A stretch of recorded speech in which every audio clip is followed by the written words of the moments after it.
저는 오늘 본문의 말씀을 통해서 불편한 진실이라고 하는 제목으로 함께 말씀을 나누려고 합니다. 풀리처 상을 받은 기자 출신 미국 작가 토마스 프렌치가 2010년에 쓴 책 주 스토리라고 하는 동물원 이야기라고 하는 저서에서 이 동물원이란 야성을 잃어버린 동물과 야성이 그리운 인간과의 만남이다, 이렇게 이야기합니다. 참 의미 있는 말이라고 봅니다. 동물원은 인간에게 색다른 볼거리를 제공하지만 갇힌 동물에게는 감옥이나 다름이 없습니다. 비좁은 우리에 갇혀 구경거리가 되다 보니 스트레스가 쌓여서 이상 행동을 보이는 동물도 있습니다. 사람들은 자연을 사랑해야 된다고 말합니다. 소중히 여겨야 된다고 말합니다. 그러나 동물원을 만들어 놓고 동물을 구경하는 것은 사실 이 동물을 학대하는 거나 마찬가지라는 불편한 진실입니다. 미국 최고 명문대학으로 꼽히는 예일 대학이 있습니다. 300년 전에 이 예일 대학이 세워졌을 당시, 그때 이 예일 대학에 큰 돈을 기부한 사람이 있었습니다. 그래서 이 학교 당국은 이 예일 대학교를 그 사람의 이름을 붙여서 대학교를 명명하기로 했습니다. 그래서 그 사람의 이름이 바로 엘리훗 예일입니다. 그래서 예일 대학교로 명명을 했지만, 그러나 감추고 싶은 아픈 불편한 진실이 있습니다.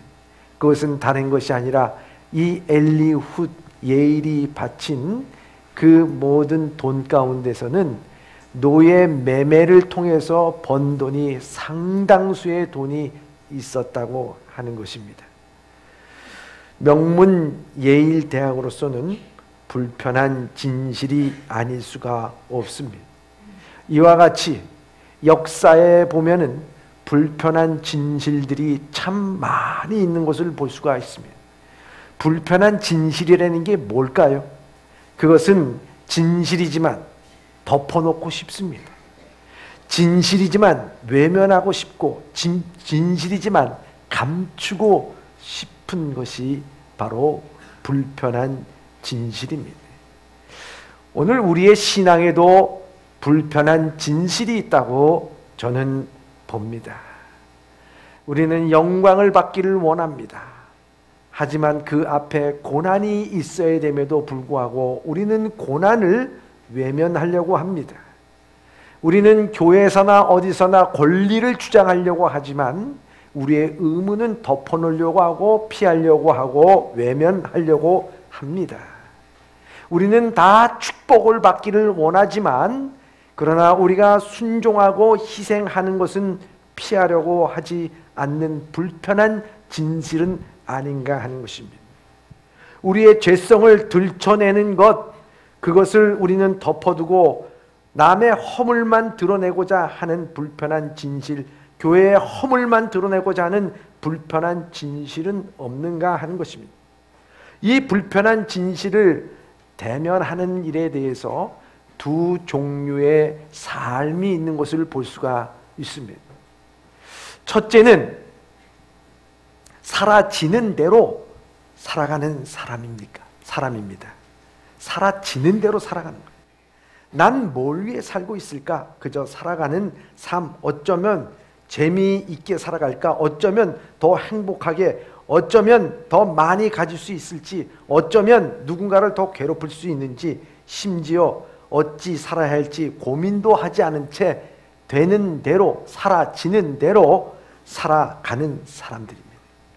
이런 사람들에게 대해서는 진실보다도 불편이 더 중요합니다. 진실 따위는 안중에 없습니다. 내가 불편하지만 않는다고 하면 진실은 감아버리게 되어 있습니다. 두 번째 부류의 사람들입니다.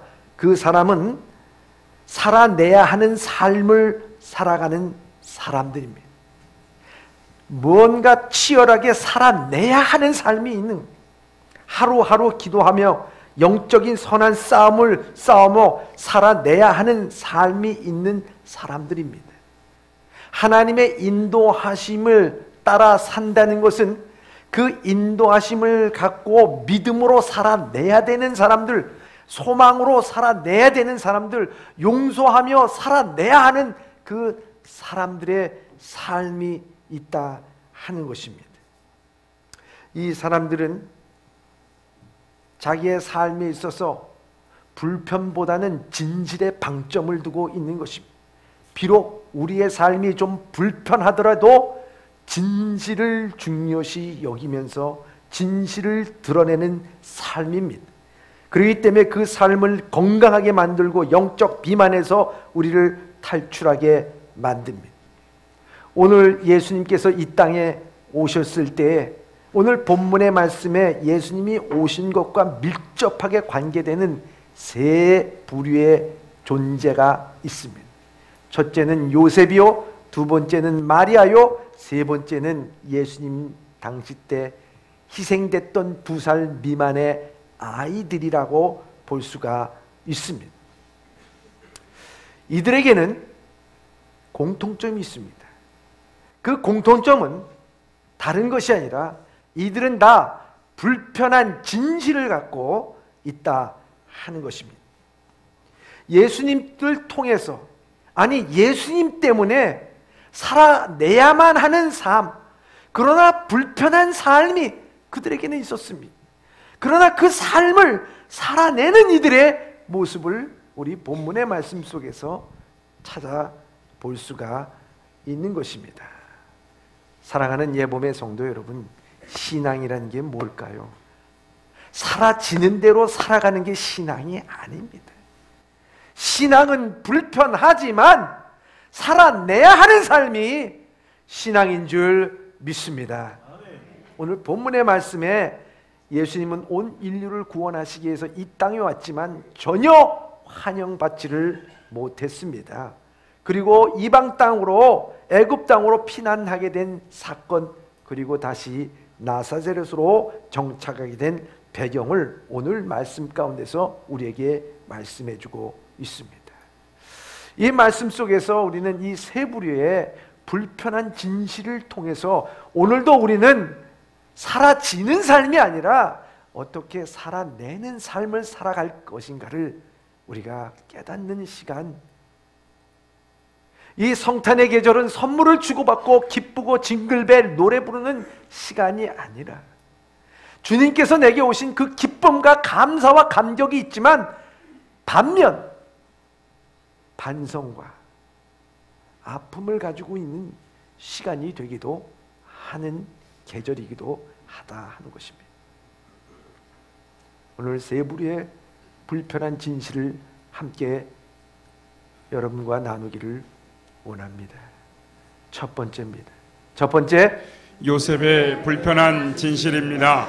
오늘 본문의 말씀 13절서부터 14절의 말씀입니다. 시작. 그들이 떠난 후에 주의 사자가 요셉에게 현몽하여 이르되 헤롯이 아기를 찾아 죽이려 하니 일어나 아기와 그의 어머니를 데리고 애굽으로 피하여 내가 내게 이리까지 거기 있으라 하시니 요셉이 일어나서 밤에 아기와 그의 어머니를 데리고 애굽으로 떠나가. 아멘. 오늘 본문의 말씀 13절에서 14절의 짤막한 말씀이지만 요셉은 예수님이 탄생과 관련해서 벌어지는 일들에 대해서 참 이해하기 어려웠을 것입니다. 만일 여러분들이 요셉이라면 어떻게 했겠는가 하는 것입니다. 아마 감당하기에도 벅찼었을 것입니다. 요셉은 사실 마리아의 임신 사실을 알았어요. 그래서 자기가 정혼한 것, 약혼한 것을 가만히 끊고자 했습니다. 왜냐하면 요셉 자신에 의해서 마리아가 임신한 것이 아니었기 때문입니다. 만일 이 사실이 알려지면 유대인의 율법에 의해서 음행한 연고로 마리아는 돌에 맞아 죽어야만 했습니다. 그러나 그 일을 생각할 때에 하나님께서 주의 사자를 통해서 요셉의 꿈에 나타나게 됩니다. 그리고 하시는 말씀이 성령으로 잉태됐다고 말하는 말씀입니다. 여러분, 요셉이 믿음이 충출한 사람도 아닐 텐데 어떻게 그것을 이해하고 받아들일 수가 있겠는가 하는 것입니다. 그러나 이 요셉은 힘들지만 그 성령님에 따라서 임신한 마리아를 데리고 베들레헴으로 갑니다. 그리고 마국간에서 예수님의 탄생을 보았습니다. 그러나 거기에서 끝난 것이 아니라 나사렛으로 돌아오려고 하는 그에게 위기가 닥칩니다. 그것은 바로 동방박사의 말에 속은 줄 안 이 헤롯이 그 시점을 계기로 해서 그 2살 밑에 있는 산의 아이들을 죄다 죽인 것입니다. 이 죽음을 피해서 또한 주의 사자가 요셉에게 나타나 애굽으로 피난하라고 말씀합니다. 여러분, 애굽이란 나라가 뒷동네입니까? 아닙니다. 머나먼 나라입니다. 다른 나라입니다. 긴 여행을 해야 합니다. 근데 아직 핏덩이와 같은 예수 그리스도와 아직 몸을 제대로 풀지도 못한 이 마리아를 데리고 밤중에, 그것도 먼 길을 간다고 하는 것이 얼마나 불편하고 힘들었을까 하는 것입니다. 사실 요셉은 이 불편함에서 벗어나고 싶었을 것입니다. 왜냐하면 예수 그리스도, 우리야 예수 그리스도라고 말씀하지만 요셉은 예수 그리스도가 자기 아이입니까?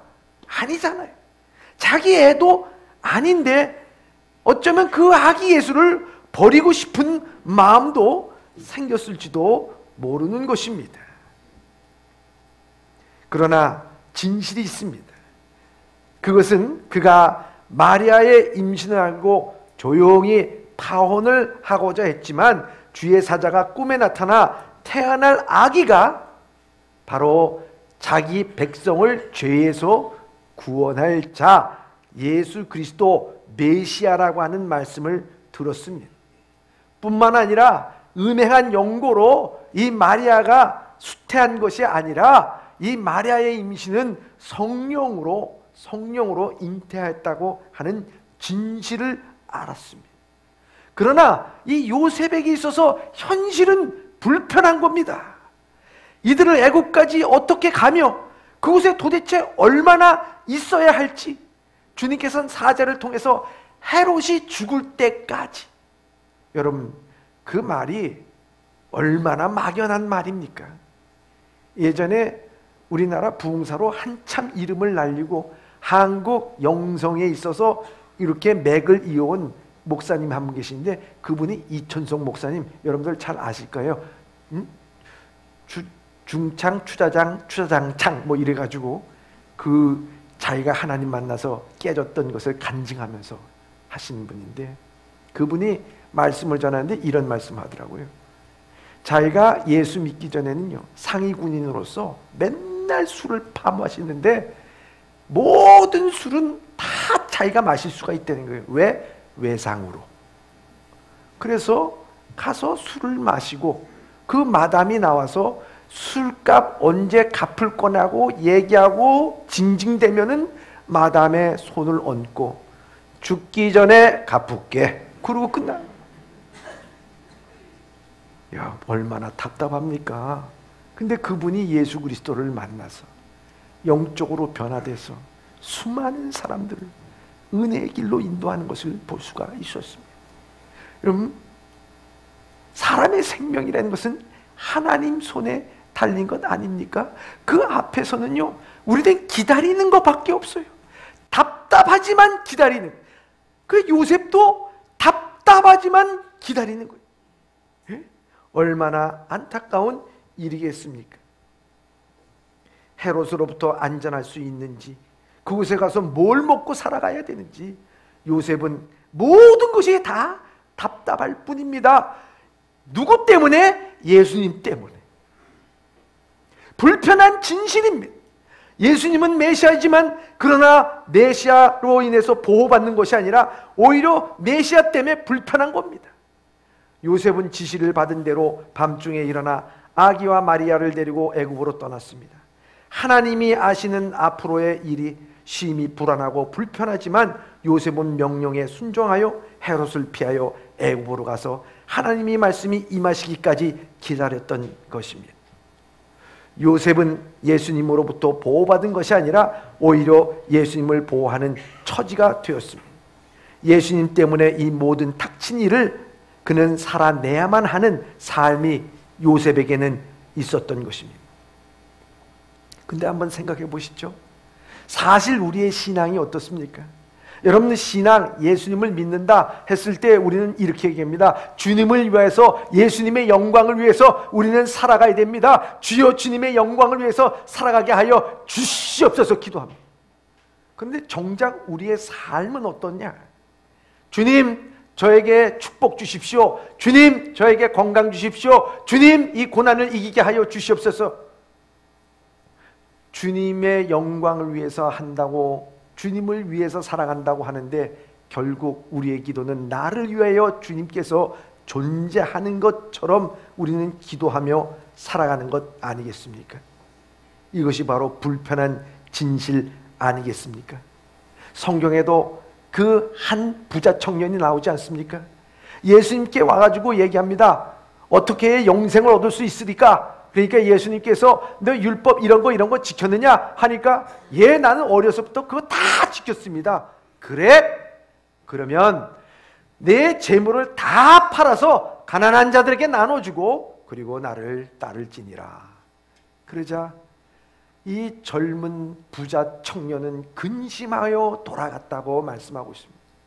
여러분, 왜 근심하고 돌아갔을까요? 돈 때문에요? 그것은 우리가 성경을 표면적으로 봤기 때문에. 이 부자 청년이 근심하여 돌아간 것은요, 다른 것이 아니었습니다.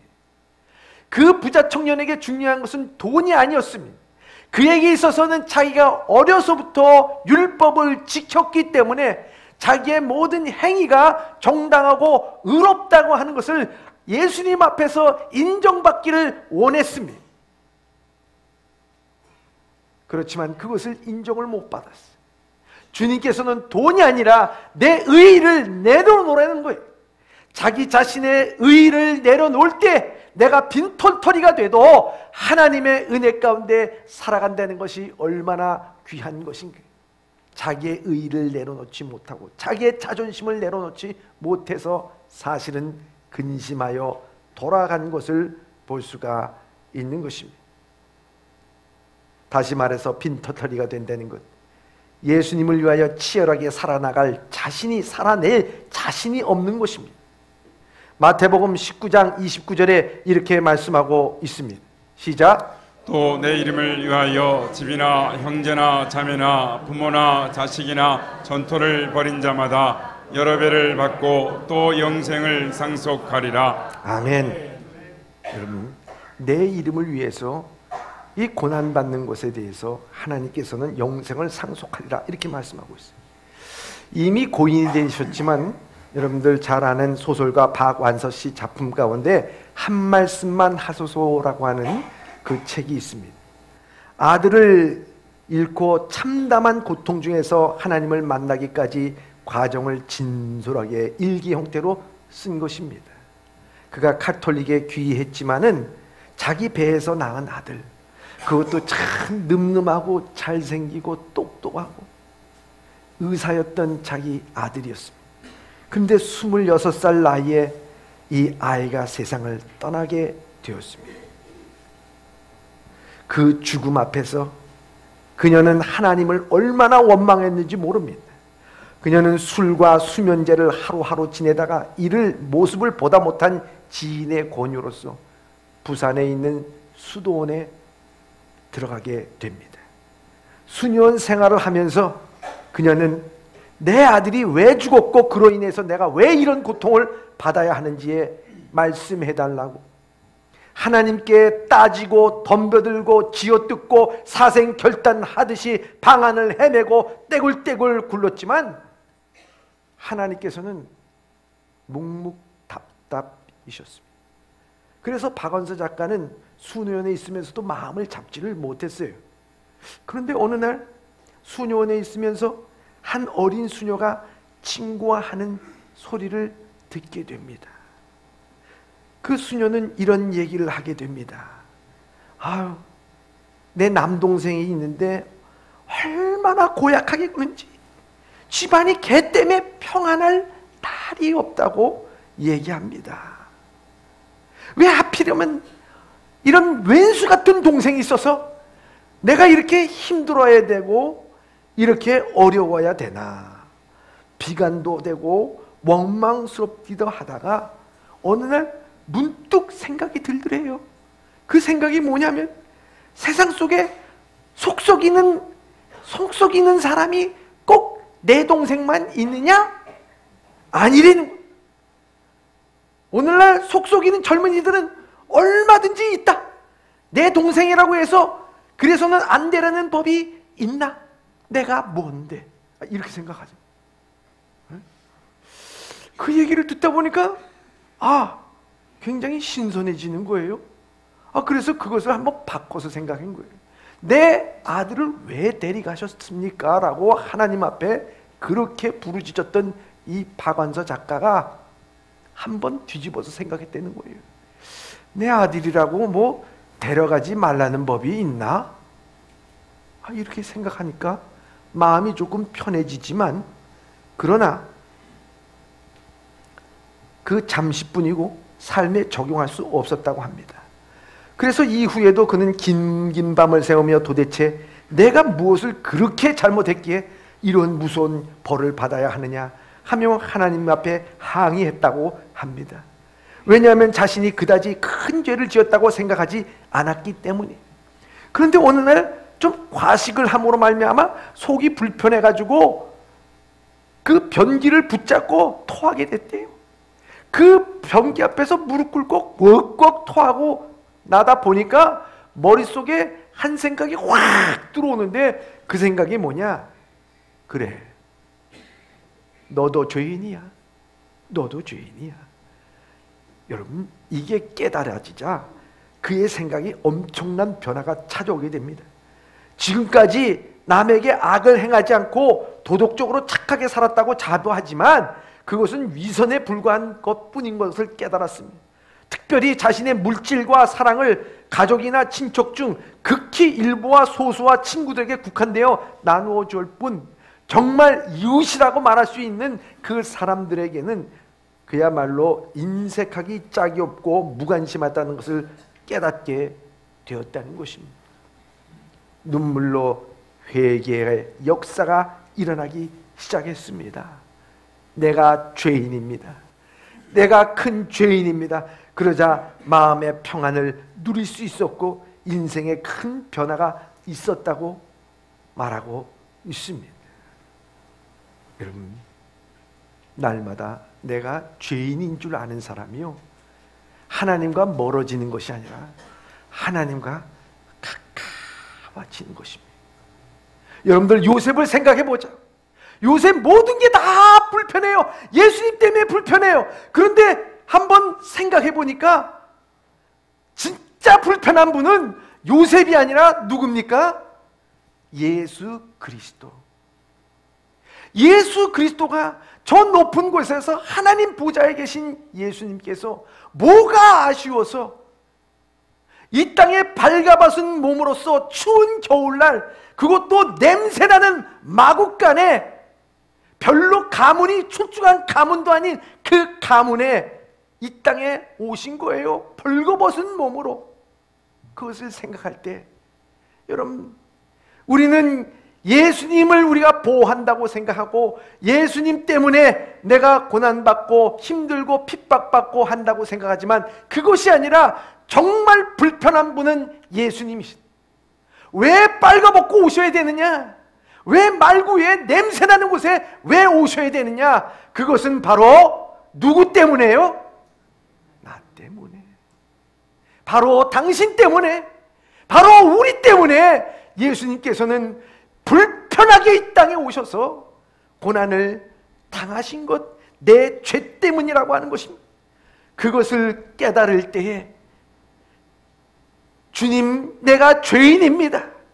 하나님, 나를 위해서 오신 주의 사랑이 감사합니다 할 때 오늘 내게 주어진 역경과 시련과 아픔이 있지만 그 주님의 사랑으로 삶을 살아내는 것입니다.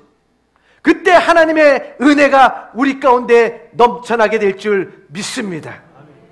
되는 대로 사는 삶이 아니라 그것 때문에 모든 것을 이겨내고 살아내는 삶을 살아가는 거예요. 요셉은 그래서 모든 것이 불편하지만 아기 예수가 메시아인 것을 알고 우리 죄를 담당하실 분인 줄 알고 그 삶을 살아내 애굽으로 가는 삶을 살아내고 거기서 참고 인내하는 삶을 살아내고 그리고 나사렛으로 다시 돌아오는 삶을 살아낸 것입니다.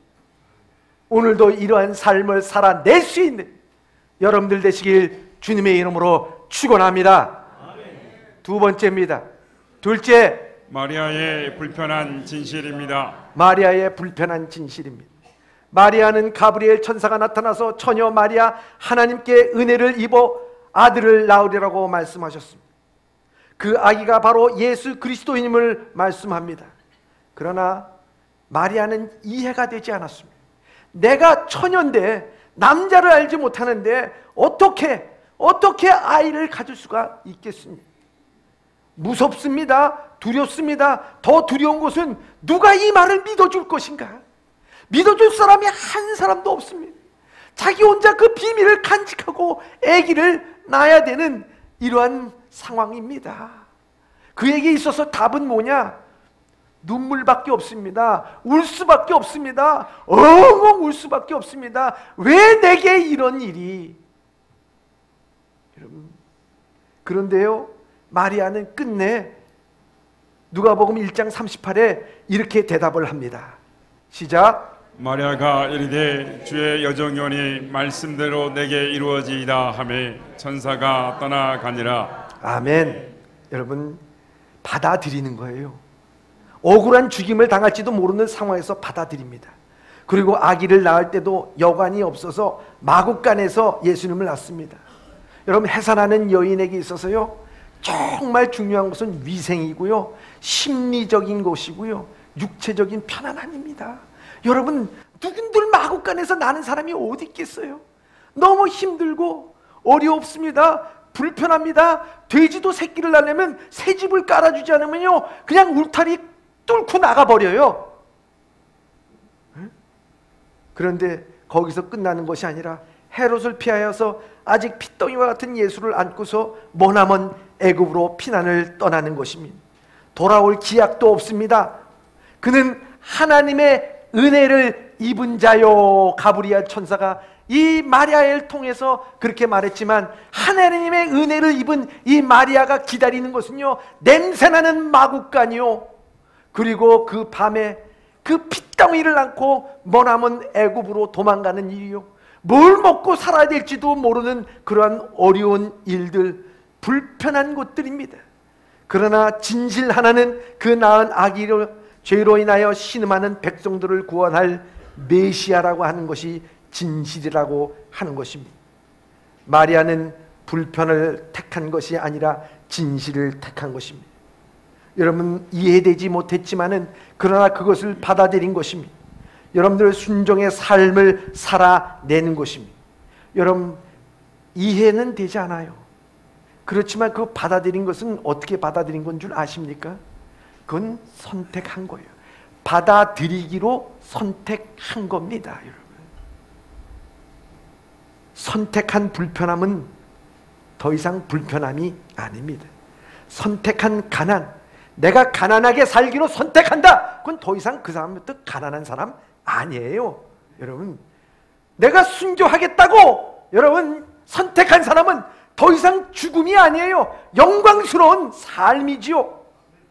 예수님도 그랬어요. 하늘 보좌를 버리고 우리를 구원을 위해서 이 땅에 오시겠다고 선택하신 주님의 선택은요, 그는 나중에 십자가에 돌아가셔도 하나님 앞에 마지막에 버림을 받아도 그는 다 이루었다라고 말하고 평강 가운데서 세상을 떠나신 것도 볼 수가 있는 것입니다.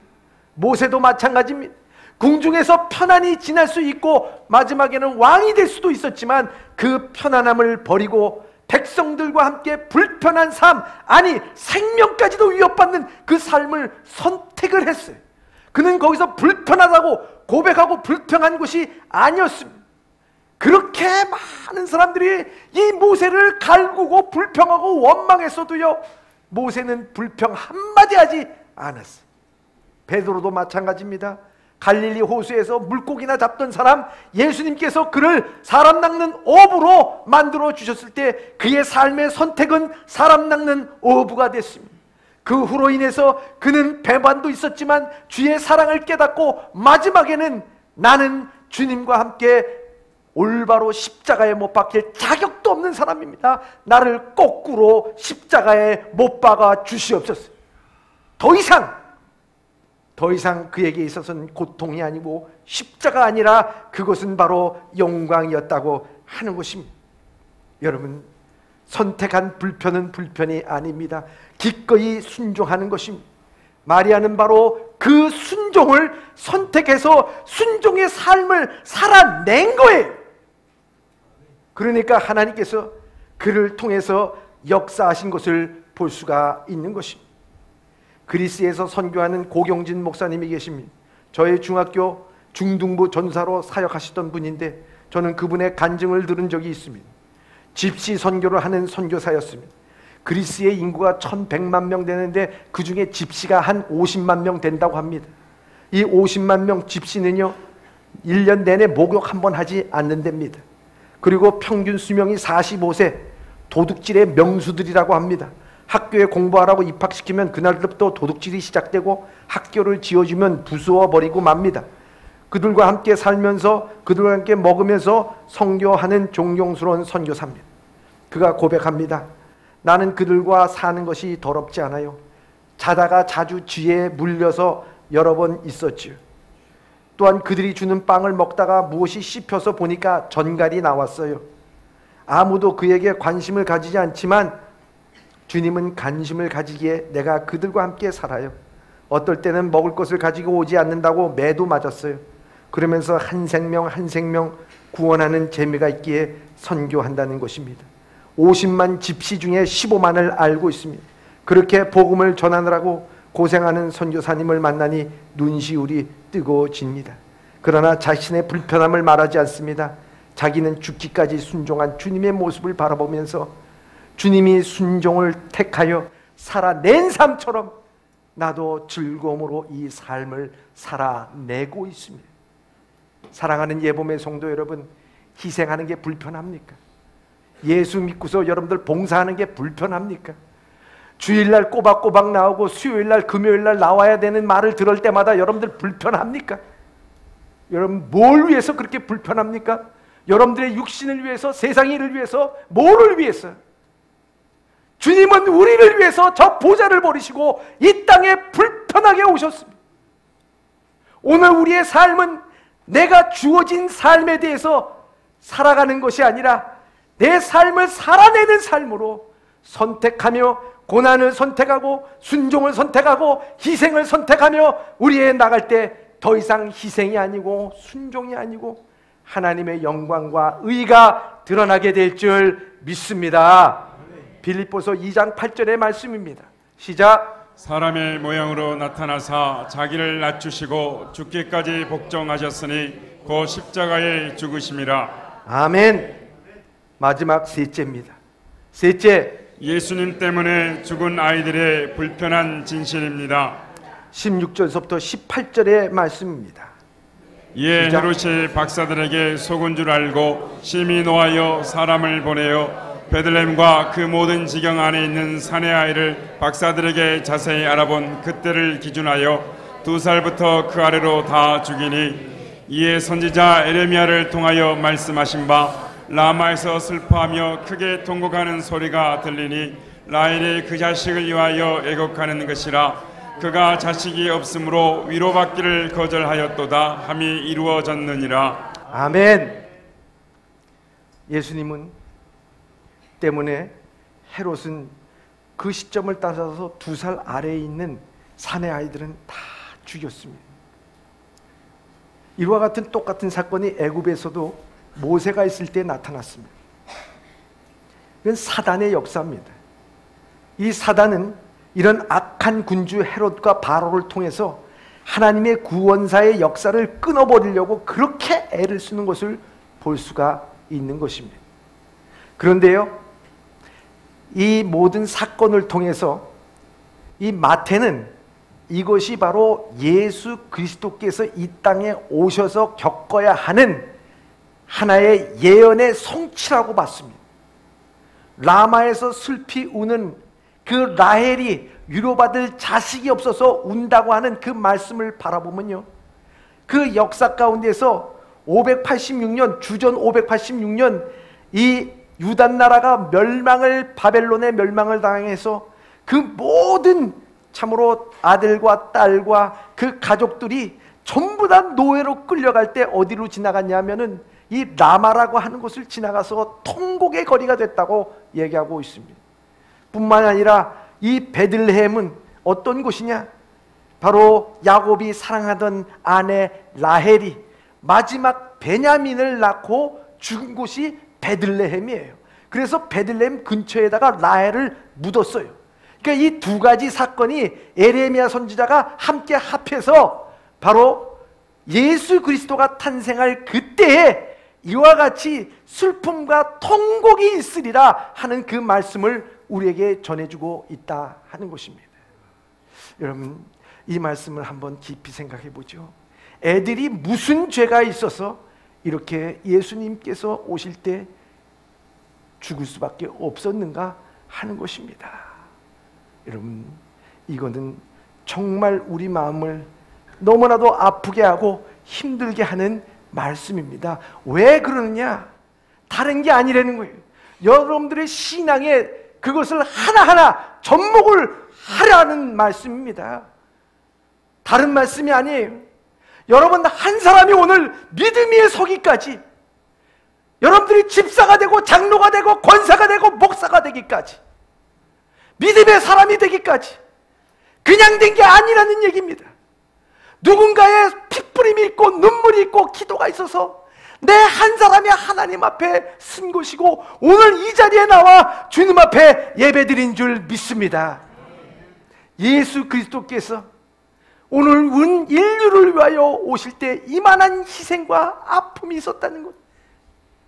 그러나 나 한 사람을 세우기 위해서는 2살 밑에 어린아이가 죽는 것뿐만 아니라 수많은 사람이 순교의 피가 뿌려져서 이 땅에 복음의 씨앗이 떨어져 오늘 내가 믿고 하나님의 나라의 자녀가 됐다고 하는 그 사실을 깨달으시기를 주님의 이름으로 축원합니다.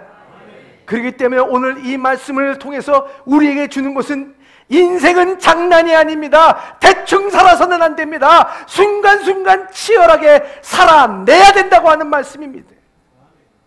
믿음을 갖고 살아내고 신앙을 갖고 살아내고 하나님께 주신 소망을 갖고 살아내고 쉽게 좌절하지 말고 낙심하지 말고 우리에게 주어진 그 삶이 순간순간 나를 위하여 희생한 예수 그리스도, 나를 위하여 피 뿌린 많은 순교자의 그 피가 있음을 알고 오늘도 순간순간 우리는 이것을 위해서 살아내야 되는 삶, 믿음으로 살아내야 되는 삶, 모든 역경과 시련이 온다고 해서 세상적으로 사는 것이 아니라 믿음으로 살아내야 되는 삶을 살아갈 수 있는 여러분들 되시기를 바랍니다. 그렇기 때문에 이 성탄의 계절에 요셉의 진실에 불편함이 있습니다. 마리아의 진실에 불편함이 있습니다. 이 어린아이들의 진실에 불편함이 있습니다. 주님이 오신 거 너무 기쁘고 즐겁습니다. 감사합니다. 그러나 지난 세월 내가 치열하게 살아왔는가? 믿음으로 살아냈는가? 다시 한번 반성의 계절이 되는 것도 이 성탄절이라고 하는 것입니다. 이와 같은 신앙과 믿음을 갖고 주님이 오심을 맞이할 수 있는, 기쁨으로 맞이할 수 있는 우리 사랑하는 예범의 성도들이 다 되시길 주님의 이름으로 축원합니다. 기도하겠습니다.